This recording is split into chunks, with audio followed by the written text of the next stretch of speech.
我啱啱聽到林哲玄醫學界嘅代表嘅發言，我同佢就剛剛相反。我本來咧都好唔想咧喺財政預算案上面再講法律行業嘅發展，因為講嚟講去三幅被，年年差唔多一樣嘅，講到口乾，特區政府都唔理我。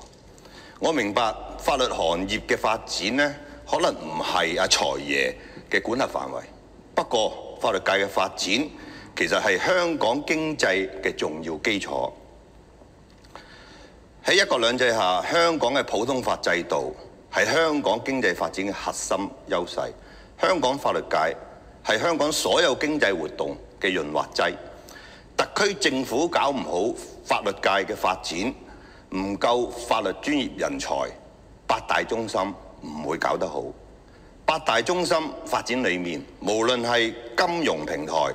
例如港交所人民幣國際化、債券市場、ESG、黃金倉存、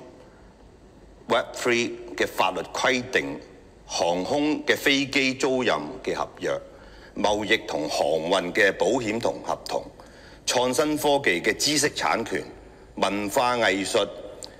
體育活動嘅合約，呢啲咁多經濟領域嘅發展，全部都需要專業嘅律師去睇清楚啲法例，做好合規工作，寫好合約條款，為新產品符合以上嘅條件把關，先至可以為八大中心同經濟各行各業嘅發展保駕護航。國家之前俾香港嘅任務要香港發展八大中心，現在就要我哋鞏固提升香港國際金融、航運、貿易中心地位，都係因為香港係全國唯一實行普通法嘅地區。國家亦相信我哋香港法律界可以協助國家喺全球金融、航運、貿易、創科等領域建立國際新規則、新秩序，為國企進入國際市場，為外國企業走入我國嘅市場提供更好嘅法律保護應有嘅權益，為國際金融、國際貿易提供安全穩定嘅發展空間。照道理，特區政府好應該要特別照顧香港法律界嘅發展，更有系統同有效咁宣傳香港一國兩制、普通法制度優勢，同埋響各項經濟創新領域都要培育各不同領域嘅專業律師，例如 ESG、綠色金融、航運、航空、知識產權等，以更好咁輔助各行各業嘅發展，協助香港經濟領域升級。呢啲嘢我講咗3年，許局長喺度就好明白，但特區政府講就天下無敵，做就無能為力。今年財政預算案，我問特區政府使咗幾多錢宣傳一國兩制？陳勇議員亦問特區政府喺十四五規劃點樣對接國家嘅戰略同加強當中政府使咗幾多錢？加強內地區域嘅合作同埋要部署15規劃當中政府使咗幾多錢？呢幾條問題，特區政府嘅回覆都係政府各相關政策局同部門都有做嘢，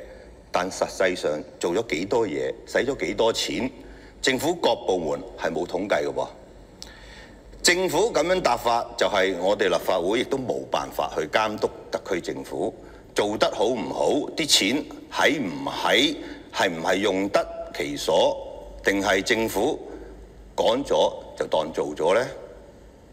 至於培訓法律人才方面，特區政府成日話司法好重要，更標榜法律制度係香港嘅重要基石。但一講到培訓法律人才，為法律行業發展，就話呢啲係法律行業自我監管，唔關政府事。而家特區政府做緊嘅新產業發展工程，就好似搞空中飛人表演咁。政府好努力搭個舞台，大鑼大鼓咁對外宣傳，揾觀眾。但當個演員問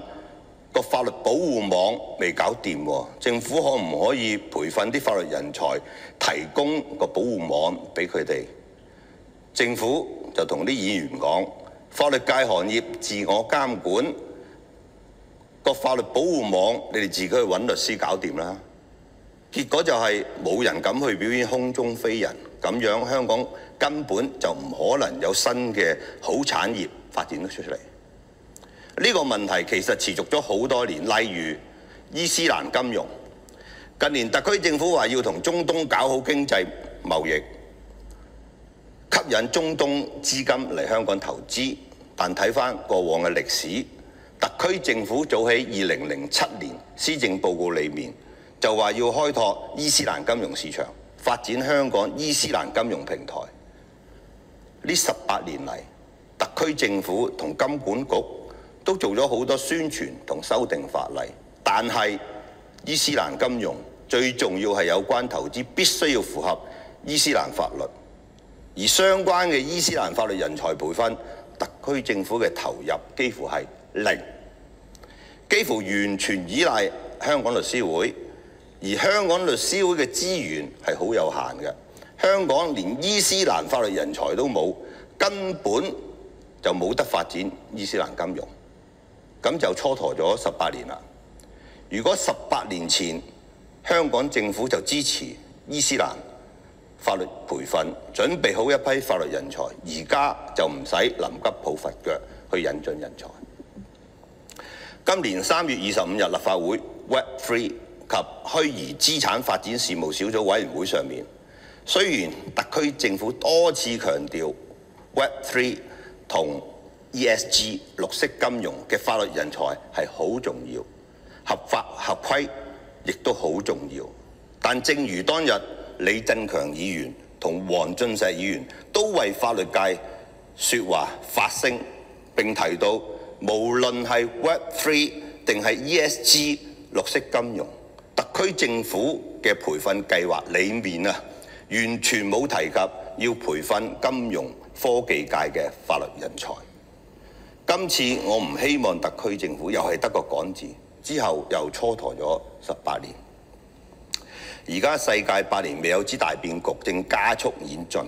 以往香港經濟所依賴嘅金融同房地產等產業，亦都需要盡快轉型，去適應新時代、新科技。特區政府唔可以再抱住舊有嘅積極不干預思維，乜都以為市場可以搞掂。所謂積極不干預，講白啲就係積極地唔做嘢。呢句説話，我企喺呢度啊幾年，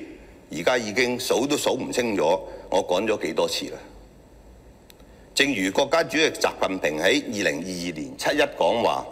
裡面提到，香港要着力提高治理水平，要轉變治理理念，把握好政府和市場嘅關係，把有為政府同高效市場更好咁結合起來。